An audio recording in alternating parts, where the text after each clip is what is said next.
Ma'am खुरमजरी यम कुइरे ma'am के live तो उन्नतबा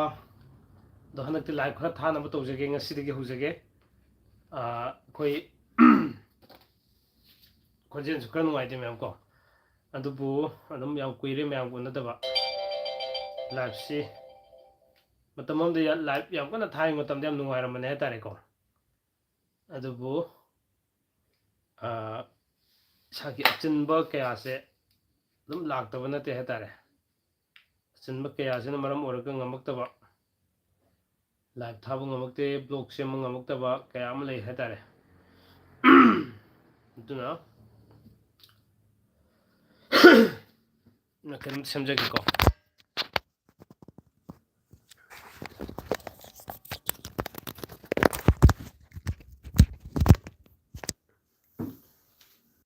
hello check hello nam sound tabir bro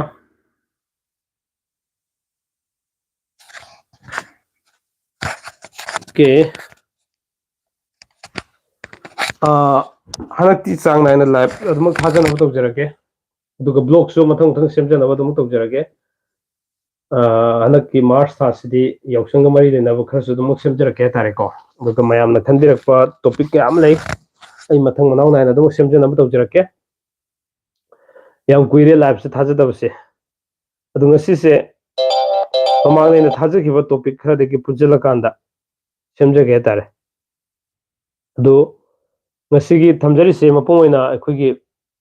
nupa nupi pakna waina bi yengbase sigi matang se da zum ai khara thamjarake tare khanaw se khanu ai te ko ma'am adu adum ma'am gi question so mausa gi live ta thaba do maina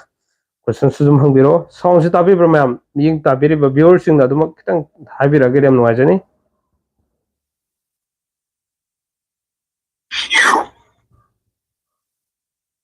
sound से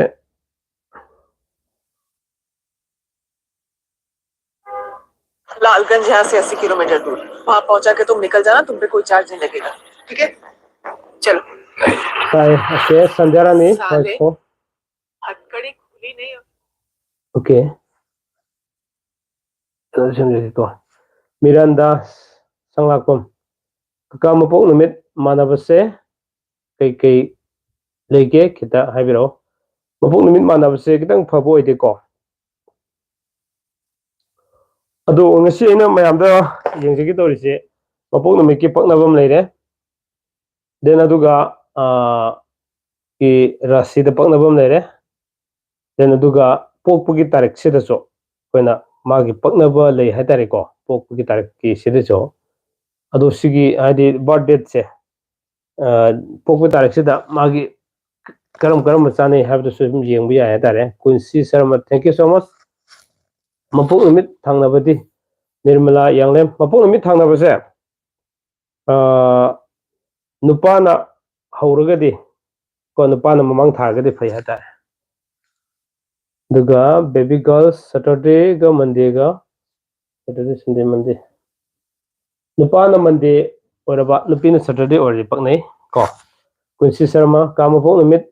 thangnabasu haibiro mapok numit thangnabase sumai tawe Nupana mamang da tharaba ko adu matung nupi gi mapok numi lagadi phai hatare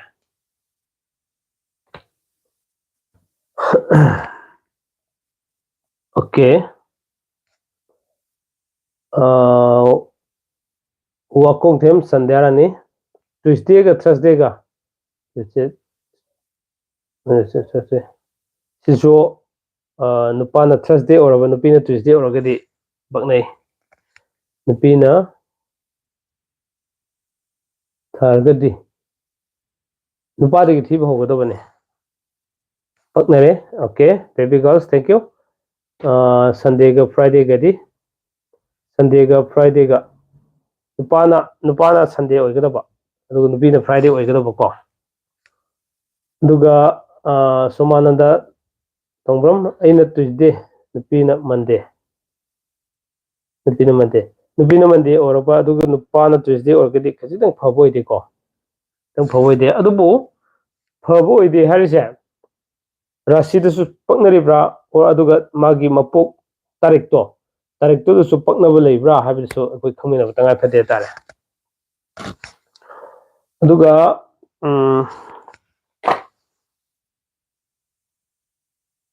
okay ꯌꯨꯝꯁꯀꯩꯁꯗ ꯄꯣꯛꯄ ꯃꯤꯁꯦ ꯀꯔꯤ ꯅꯨꯃꯤꯠꯀ ꯈ꯭ꯋꯥꯏꯗꯒꯤ ꯄꯛꯅꯒꯦ ꯍꯥꯏꯕꯤꯔꯛꯑꯣ ꯑꯦꯂꯥꯡꯕꯝ ꯊꯣꯏꯕꯤ ꯍꯥꯏꯔꯕꯅꯤꯅ ꯅꯨꯄꯤ ꯑꯣꯏꯔꯝꯒꯗꯧꯕ ꯃꯥꯜꯂꯦ ꯀꯣ ꯑꯗꯨꯅ ꯅꯨꯄꯤ ꯑꯣꯏꯔꯕꯅꯤꯅ ꯅꯨꯄꯤꯅ ꯌꯨꯝꯁꯀꯩꯁ ꯑꯣꯏꯔꯗꯤ ꯅꯨꯄꯥꯅ ꯂꯩꯕꯥꯛꯄꯣꯛꯄ ꯑꯗꯨꯒ ꯅꯣꯡꯃꯥꯏꯖꯤꯡ ꯀꯣ ꯗꯦꯟ ꯑꯗꯨꯒ ꯏꯔꯥꯏ ꯍꯥꯏꯔꯤꯁꯤꯡꯁꯦ ꯄꯛꯅꯩ ꯑꯗꯨꯒ ꯖꯦꯅꯤ ꯁꯣꯔꯥꯝ ꯁꯟꯗꯦꯒ ꯐ꯭ꯔꯥꯏꯗꯦꯒ ꯅꯨꯄꯥꯅ ꯁꯟꯗꯦ ꯑꯣꯏꯔꯒꯗꯤ ꯄꯛꯅꯩ ꯅꯅꯥꯎ ꯌꯨꯝꯂꯦꯝꯕꯝ ꯅꯤꯄꯥ ꯇꯨꯏꯁꯗꯦ ꯅꯨꯄꯤ ꯃꯟꯗꯦ ꯁꯣꯔꯤ ꯌꯦꯁ ꯅꯤꯄꯥ ꯇꯨꯏꯁꯗꯦ ꯅꯨꯄꯤ ꯃꯟꯗꯦ ꯈꯤꯇꯪ ꯐꯕ ꯑꯣꯏꯗꯦꯀꯣ ꯅꯅꯥꯎꯒꯤꯁꯦ ꯂꯛꯁꯃꯤ ꯅꯥꯎꯔꯦꯝ ꯅꯨꯄꯥꯅ ꯇꯨꯏꯁꯗꯦꯗ ꯄꯣꯛꯄ ꯑꯗꯨ ꯅꯨꯄꯤꯅ ꯊꯔꯁꯗꯦ ꯇꯨꯏꯁꯗꯦ ꯋꯦꯗꯅꯦꯁꯗꯦ ꯊꯔꯁꯗꯦ ꯈꯤꯇꯪ ꯑꯐꯕ ꯑꯣꯏꯗꯦ ꯑꯗꯨꯕꯨ ꯌꯥꯝ ꯀꯟꯅ ꯐꯠꯇꯕꯃꯛꯇꯤ ꯅꯠꯇꯦ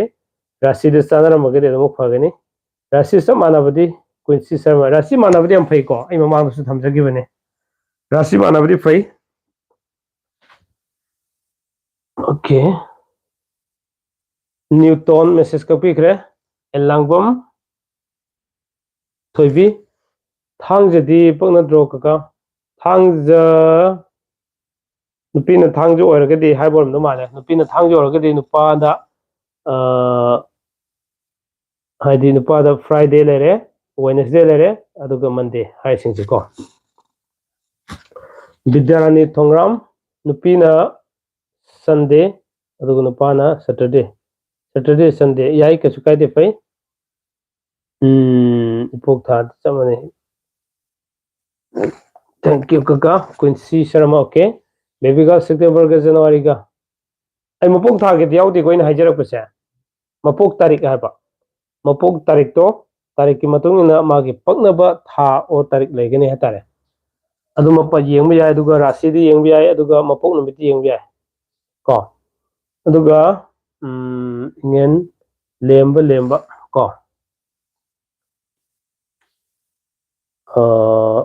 ꯑꯩꯒꯤꯅ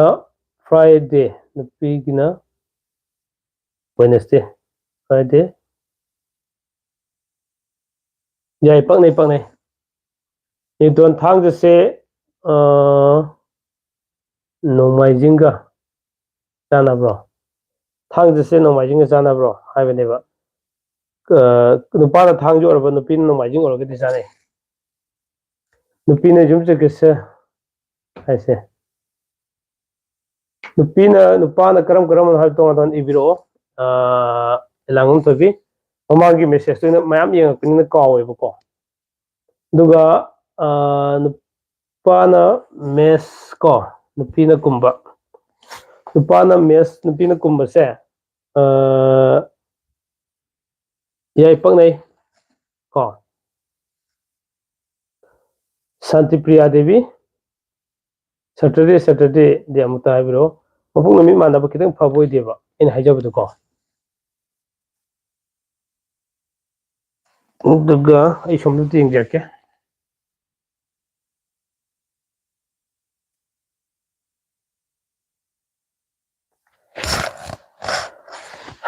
ꯑꯗꯨꯒ ꯁꯥꯏꯂꯦꯁ ꯍꯨꯏꯗ꯭ꯔꯣꯝ ꯁꯤꯗꯒꯤ ꯄꯥꯕ ꯍꯧꯖꯒꯦꯀꯣ ꯁꯥꯏꯂꯦꯁ ꯍꯨꯏꯗ꯭ꯔꯣꯝꯒꯤꯁꯦ 10 ꯃꯦ ꯖꯅꯋꯥꯔꯤ 2 10 ꯃꯦꯒ ꯖꯅꯋꯥꯔꯤ 2ꯒ ꯆꯥꯟꯅꯕ꯭ꯔꯣ ꯍꯥꯏꯕꯅꯤ ꯃꯦꯒꯤ ꯇꯥꯡ 10 ꯀꯣ ꯃꯦꯒꯤ ꯇꯥꯡ 10ꯗ ꯄꯣꯛꯄꯁꯦ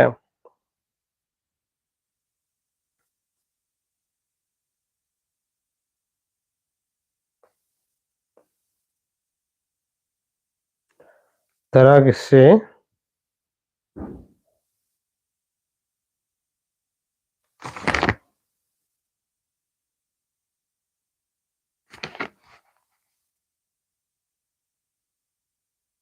ꯖꯨꯂꯥꯏ 21ꯗꯒꯤꯅꯀꯣ ꯑꯥꯒꯁ 10 ꯐꯥꯎꯗ ꯄꯣꯛꯄ ꯑꯃ ꯑꯗꯨ ꯅꯕꯦꯝꯕꯔ 12ꯗꯩꯅ ꯗꯤꯁꯦꯝꯕꯔ 10 ꯐꯥꯎꯗ ꯄꯣꯛꯄꯁꯤꯒꯤ ꯆꯥꯟꯅꯒꯗꯕ ꯀꯣ ꯑꯗꯨꯒ Nirmala ꯌꯥꯡꯂꯦꯝ Sumiko. Nirmala yang se Nupa na Mens, Nupi na Kumosi Haigre. Adu Saturday Haigre, Sale Sudrung Haigre. Quincy Sharma. Okay. Adu Kenomtaga Hange Rashi se Sub Money. Adu Aina Thursday or Imana Friday. Thursday, Friday si Juyam, Sanabo or Redu Rashi Mana Sujam Pabore. Quincy Sharma ko. Adu Anita Kundrapam. Nupana Thangja Rashi Bresik Tarik February Mangada ko Anundakawa Rashi Kumba Tarik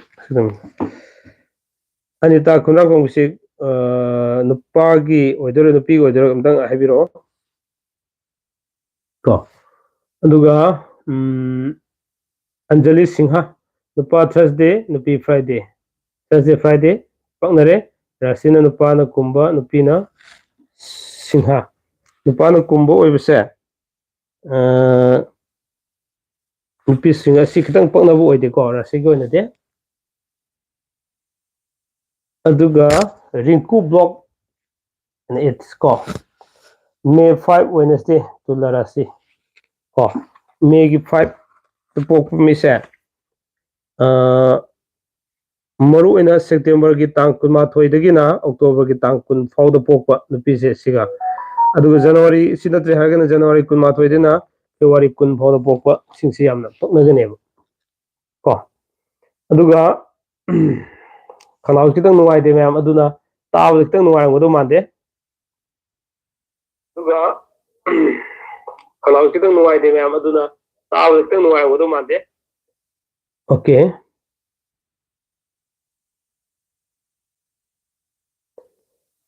March 18 ga September 8 ga sana bro March 18 se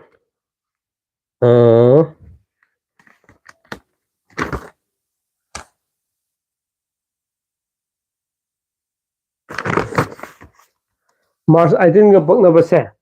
jigi March 18 ga ko chikana no Jenny Suram ormani ko March 18 ga pakna base July kunma thoi degi na August kun phau da pokko ba adu November kunma thoi degi na December kun phau da pokpa siga sana neba aduga Chanbi Thangjam ko Nupana Numajing Nupina Lewa Kupa Numajing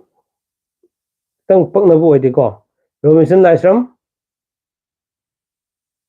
February kun ga April 15 ga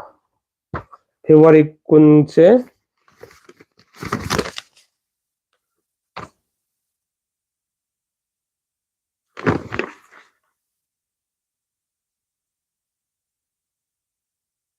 okay October kun ma thoi dena November kun phaudom pakna gani aduga February kun ma pandegi na March ki kun phaudom pakna bom lai gani aduga elangom thoi nupina Minarasi Nupana Tula Nupina Minna ko Tulo Minna Pungna de Johnson Wyckoff High to okay high then aduga Nirmala yang lem ko Nupina sorry July Nupana July kun ga Nupina Nupagi July kun se kun siga sana base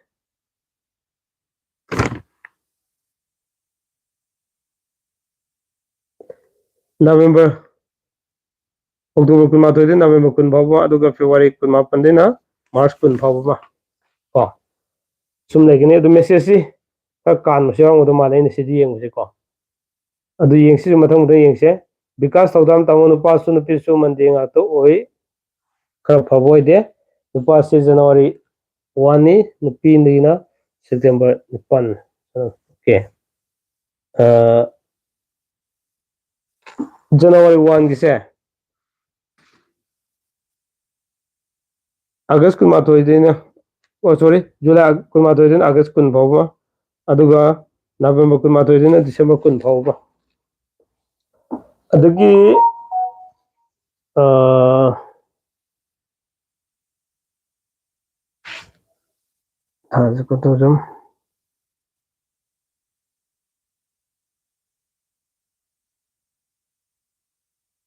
okay comment से अमन हम येंगमने मथंग मथंग को प्रेम कुमार अधिकारी नुपी न कैना नुपा न तुला नुपा तुला मया ओइना पक्ना बोई को अंतर गन नुपा न फोय ओके दो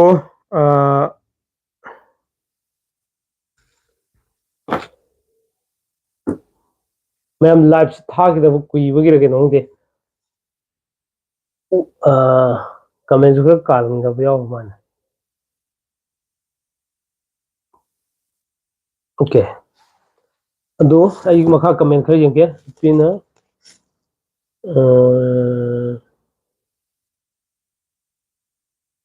नुपी की लेफमा से युम जाओगी ओइदर कइनो दनु ओके मैम मतुदी अदुम आई याम कुइना थाजरोगे ngasi लाइव से अहान बस मैं ट्रायल तौबने को अदुगा ब्लॉग शो आई साम उठोक चरगा मखन मखन ब्लॉग सेमजरागनी अदुगा मैम क्वेश्चन दे हम हंगिरे को लाइव से लोरगो सु क्वेश्चन मथंग थंग अदुम हंगिरो लांगुम थोइबी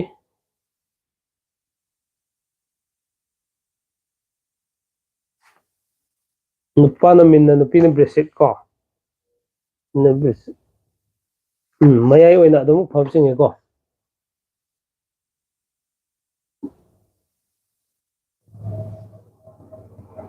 ओके मैम अदुदी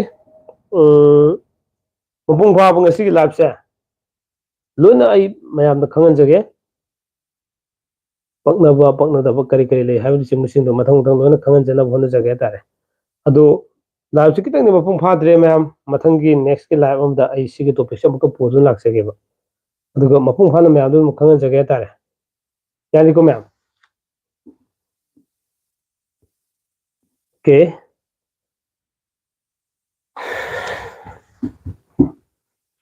थाज कोंथौजम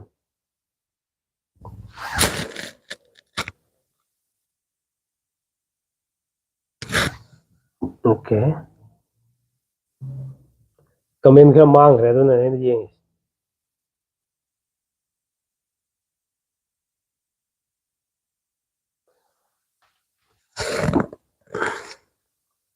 ओके मैम अदुदी आई ट्रायल में तौजबने नेक्स्ट की मथंग मथंग ngasi की टॉपिक से मथंग थमजरके को ngasi की दे ट्रायल में येंगजरमने साउंड की का ngasi की माइक्रोफोन से पालगा सुम येंगजरमने है तारे को अदुगा मथंग मथंग लोय सेमजरगे हुजिकती अपाम्बा मैम की आदि नुसिजर व्यूअर्स सिंग सब्सक्राइबर्स सिंग की मोइन खनबिरक मैम खनबिरक टॉपिक सिंग दो मथंग लोय सदोकसगे को फरे मैम अदु लोसिनजरगे ngasi की ओनति लाइव से थामन आई कंटेंट खनाउ से नुवाइजते अदुना मथंग मथंग दुम आई फजन सेमगा थाजरगे